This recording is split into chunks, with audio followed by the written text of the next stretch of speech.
গাটি কচু বা মুখী কচুর এই রেসিপি খেলে বাকি সব রেসিপি ভুলে যাবে।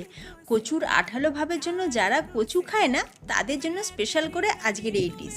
দেখো, কচুটাকে প্রথমে কেটে নিয়ে তারপরে নুন মাখিয়ে কিছুক্ষণ রেখে দেওয়ার পর ভালো করে জল দিয়ে ধুয়ে নিলে কচুর মধ্যে আঠালো ভাবটা অনেকটাই কমে যায়। তারপর ফ্রাই প্যানেতে তেল দিয়ে তাতে জিরে, কাঁচা লঙ্কা আর একটু হিং ফোড়ন দেওয়ার পর কচুটাকে দিয়ে দিতে হবে। আর কচুটা কাটার সময় একটু লম্বা লম্বা করে আর একটু পাতলা পাতলা করে কেটে নিলে রান্নাটা তাড়াতাড়ি হবে। এবার কচুটা যখন ভাজতে ভাজতে বেশ নরম হয়ে যাবে তখন তার মধ্যে কেটে রাখা পেঁয়াজ, নুন, হলুদ, চিলি ফ্লেক্স আর একটু চাট মশলা সব কিছু দিয়ে খুব ভালো করে মিক্স করে নিতে হবে। দারুণ টেস্টি কচুর এই রেসিপি কিন্তু একদম তৈরি।